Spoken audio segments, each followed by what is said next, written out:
आप देख रहे हैं वॉइस टीवी, खबर सबसे तेज। नमस्कार, मैं हूं आपके साथ मोहिनी सिकरवार और आप देख रहे हैं वॉइस टीवी, खबर सबसे तेज।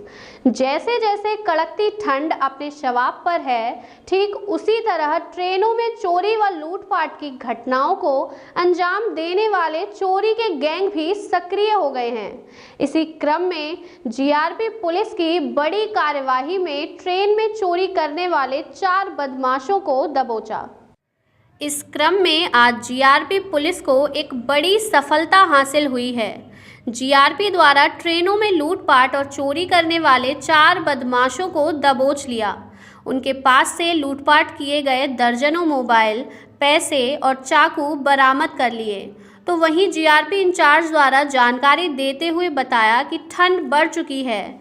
वरिष्ठ अधिकारियों के आदेशानुसार जगह जगह ट्रेनों में चेकिंग अभियान चलाए जा रहे हैं।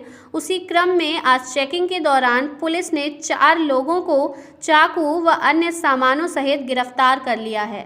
अलीगढ़ से रिजवान सिद्दीकी की रिपोर्ट। ये जीआरपी उत्तर प्रदेश में उच्चाधिकारियों द्वारा अभियान चलाया जा रहा है। विशेषकर कुंभ भी चल रहा है। इस समय ट्रेनों में सुरक्षा बढ़ा दी गई है। इसी के क्रम में बीती रात हम लोगों ने 4 अभियुक्तों को रेलवे स्टेशन अलीगढ़ जंक्शन के प्लेटफॉर्म नंबर 7 से गिरफ्तार किया है, जिनके नाम मान सिंह, पंकज, सुशील और राधे है। जिसमें मान सिंह औरैया का रहने वाला है और पूर्व में थाना जीतमल और इटावा से जेल गया है। भारी संख्या में चोरी के मोबाइल बरामद हुए थे। इनके कब्जे से 7 चोरी के मोबाइल, 4 चाकू और 2150 रुपये चोरी के बरामद हुए हैं। ये लोग ट्रेन में चोरी करने की योजना बना रहे थे, उसी समय इनको गिरफ्तार किया गया है।